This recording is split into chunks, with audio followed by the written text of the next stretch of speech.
Hello friends, welcome to Technique. This is Nirmal here, and in this video we're gonna do a detailed review of the latest V series smartphone from Vivo in India, the Vivo V20.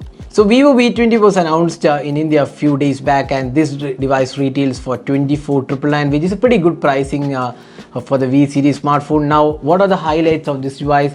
How good is the camera, how good is the performance, and is it really worth buying for 25,000? That's what we are going to analyze in this video. So if this is your first time on this channel, do hit that subscribe button and also hit the bell icon to get notified of all the videos we publish. So let's get started with a detailed review of the Vivo V20. So if you look at the tradition of V series smartphone from Vivo, they have been really good in terms of camera experience, although they are not really high in processor or hardware, but then they have been always known for great cameras. The V series has been a massive seller for Vivo as well. So in the 20 to 30k price segment, V series have always dominated considering that they have pretty good sales. Now in 2020 we have seen a lot of new smartphones coming up, like the Samsung Galaxy M51, the OnePlus Nord, the Oppo's F17 Pro, all these in the 20 to 30k price segment. Now Vivo has announced their new device in the V20 series, the V series, the V20, and this device borrows a lot of design aspects from the recently launched X50 series. Now how good is it? Let's find out. So first let's have a look at the design and build quality. Now if you look at the design aspect of the Vivo V20, the most striking thing about the device is the build quality as well as design and the slim form factor. It is just 7.3 mm in thickness, and it's one of the slimmest device out there.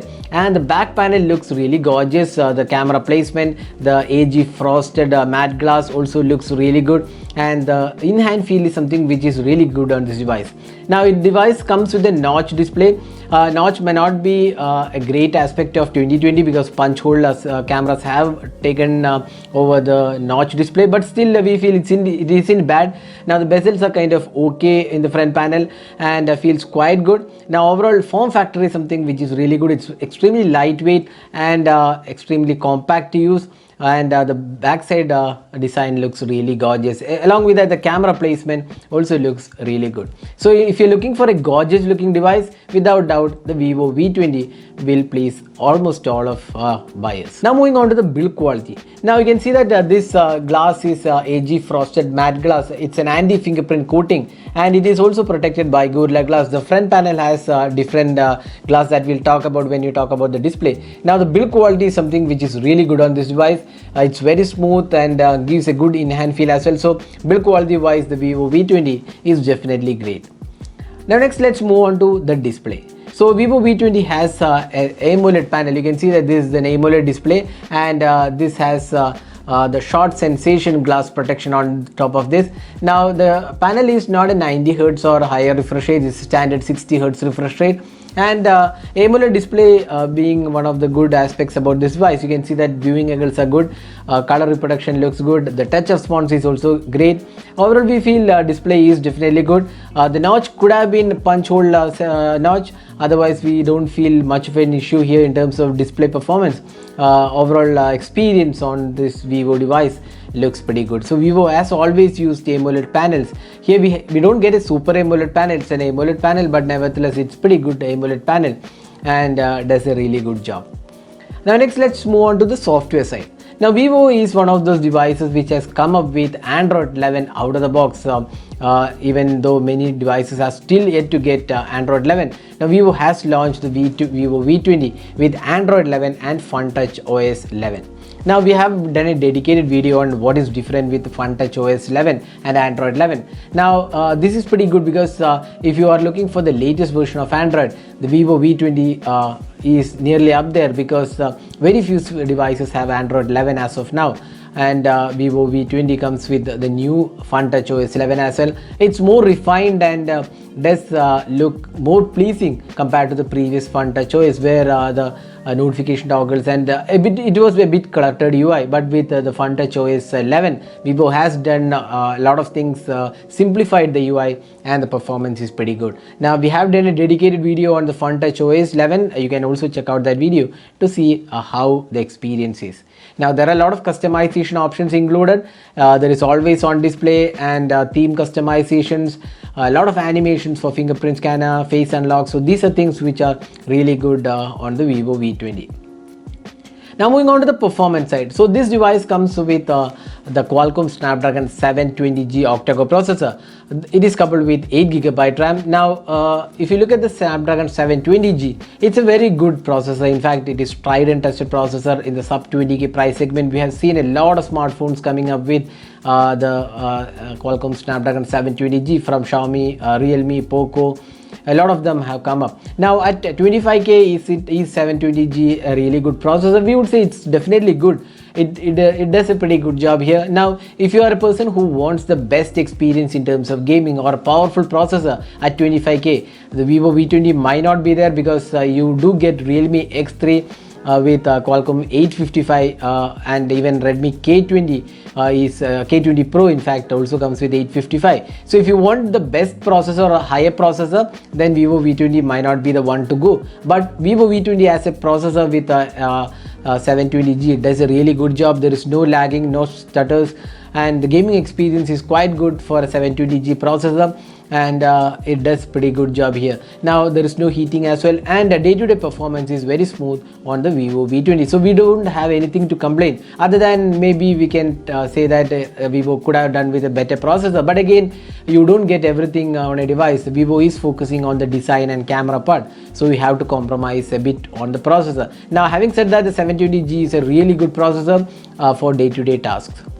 Now talking about the in-display fingerprint scanner and face unlock, so Vivo has been a brand which has been providing exceptionally fast fingerprint scanner. Again, Vivo V20 is no exception here, and again the fingerprint scanner and the face unlock is very fast on this device.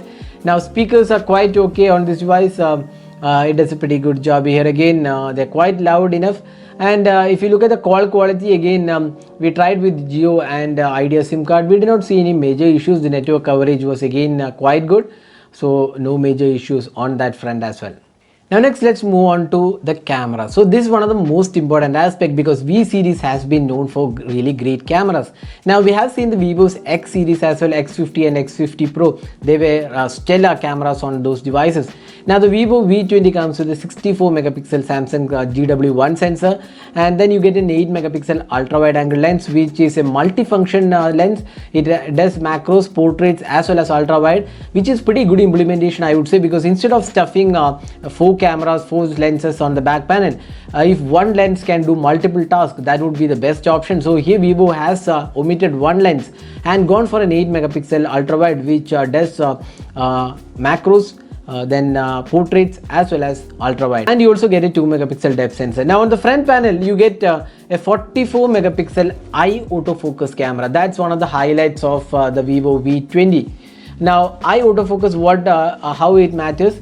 Eye autofocus, what it does is, when you generally take selfie videos, your face is focused, or rather some phones have fixed focus, so as a result your face might get blurred out when you take a video or photo with the front camera. Now selfies are getting more popular, and people are going for vlogging. So as a vlogging camera, this again makes sense, because with eye autofocus, the moment you turn on the camera, your eyes are focused, and as a result you get the better sharpness for your face, and as a result the video quality looks great. Now these are things on paper. Now how does it fare in actual result? That's what we are going to talk about now. Now looking at the primary rear camera, it does a pretty good job. Again, details are good, good sharpness levels, good details, and overall clarity also looks good. Now there is plenty of sharpness levels as well. Even if you zoom into the pictures, you do get good details as well. So 64 megapixel Samsung GW1 sensor does a really good job here. Now ultra wide angle, again something which Vivo has done pretty good, because most of the phones do not do much with ultra wide, but here Vivo has done a pretty good job, and even the portraits are pretty good, and the portraits do need a bit more fine tuning, especially the skin tones was not great, but then edge detection was quite okay. The macro lens also does a really good job. Here you can see that good details and good sharpness levels on offer. We have done the detailed camera review, we mentioned in that camera review as well. Now low light experience is again really good, and for a 25k smartphone, the Vivo V20 does a really good job in terms of low light performance as well. Now the selfie camera, the 44 megapixel selfie camera is one of the really good selfie cameras out there. Great detailing and great sharpness levels, good dynamic range, and overall the video recording looks really good. Now it also comes with a 4K selfie video, which is one of the few smartphones offering 4K at selfie level. So that's again something which is pretty good. So overall, as a camera smartphone, the Vivo V20 shines, and it is definitely one of the best you can pick at 25k price segment. So that's the camera aspect. Next, let's talk about the battery life. So you do get a 4000 mAh capacity battery with 33 watt fast charging. Now the battery life on this device is pretty good. You can easily last more than a day. Like with normal usage, we had like WhatsApp and other apps running, other social networking apps running, gaming for a few minutes, and then calls and other network. We did get a pretty good battery life, and even there is a 33 watt fast charging included. That should be able to power up the device in say like 1 hour's time. So that's the charging and also the battery performance. So now summing up, how good is the Vivo V20 at 25,000 price segment? Now we feel Vivo has done a really good job this time, unlike the Vivo V19, which was kind of slightly overpriced. But with the Vivo V20, Vivo has done a really good job. Great set of cameras, great design and build quality, good display. Software experience is good because you do get Android 11. Performance is again good. Battery life is decent, and there is also 33 watt fast charging. There is hardly anything to complain here in terms of overall aspect. Probably Vivo could have done with a slightly better processor, maybe the Snapdragon 765G. But again, we are not complaining because the 5G is not there right now, so you don't really need a 5G device. So even with 720G, Vivo V20 does a really good job. So at 25,000 price segment, if you're looking for a great device with exceptional cameras and great looking device, then Vivo V20 definitely fits in there. So we quite like the Vivo V20 for the pricing it is being offered. So that is a detailed review of the Vivo V20. Hope you enjoyed watching this video. Do hit that like button and also hit the subscribe button for more videos. Thanks for watching. Hope to see you in our next video. Have a great day.